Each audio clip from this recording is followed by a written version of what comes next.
कहानी का शीर्षक अंधेरे और उजाले की रानी एलायना का संकल्प। परिचय। दूर सुनहरी फसलों और गहरी खाइयों से घिरे एक विशाल राज्य पर सदियों से शांति और समृद्धि थी। इस राज्य के केंद्र में एक भव्य महल खड़ा था जिसके राज सिंहासन पर बैठी थी रानी एलायना। उनका राज्य शक्तिशाली जादूगरों और बुद्धिमान सलाहकारों द्वारा संरक्षित था। आरंभ। एलायना एक न्यायप्रिय और साहसी शासक थी जो अपने लोगों से बहुत प्यार करती थी, लेकिन हाल ही में उनके राज्य के किनारों पर अंधेरे और विनाश के संकेत मिलने लगे थे। समुद्र में अचानक तूफान आते थे और आसमान में बिजली कड़कती थी।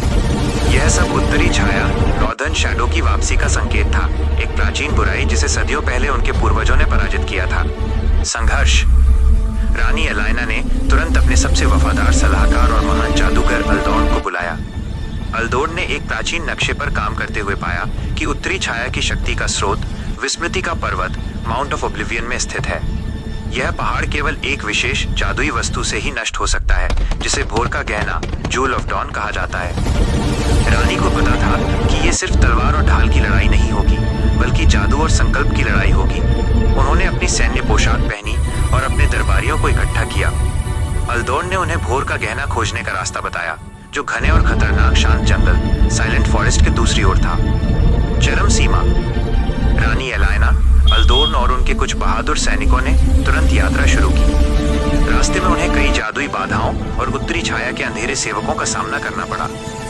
एक निर्णायक क्षण तब आया जब वे समुद्र के किनारे एक चट्टानी रास्ते पर थे। उत्तरी छाया के एक सेनापति ने उन पर हमला कर दिया। रानी ने बिना डरे अपनी जादुई ढाल का उपयोग किया और अपनी सेना का नेतृत्व किया। इसी बीच अल्दोर्न ने प्राचीन मंत्रों का जाप करके सेनापति को उलझाए रखा। रानी ने सेनापति को हरा दिया, लेकिन भोर का गहना तक पहुंचने के लिए उनके पास बहुत कम समय बचा था। संकल्प और जीत। आखिरकार वे विस्मृति का पर्वत पर पहुंचे। पर्वत से अंधेरे की शक्ति निकल रही थी।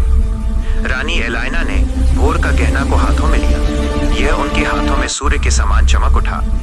उन्होंने अपनी पूरी शक्ति और अपने लोगों के प्रति अपने प्रेम को उस गहने में समाहित किया। एक जोरदार धमाके और प्रकाश की बाढ़ के साथ रानी ने गहने को पर्वत के केंद्र में फेंक दिया। अंधेरा चीखता हुआ पीछे हट गया और उत्तरी छाया की शक्ति हमेशा के लिए नष्ट हो गई। निष्कर्ष। राज्य में शांति लौट आई। एलायना ने वापस आकर अपने राज सिंहासन पर न्याय और शांति का शासन स्थापित किया।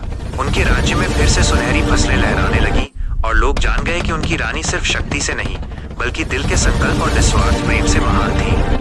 रानी एलायना का नाम पीढ़ियों तक वीरता और उजाले की प्रतीक के रूप में याद किया जाता रहा।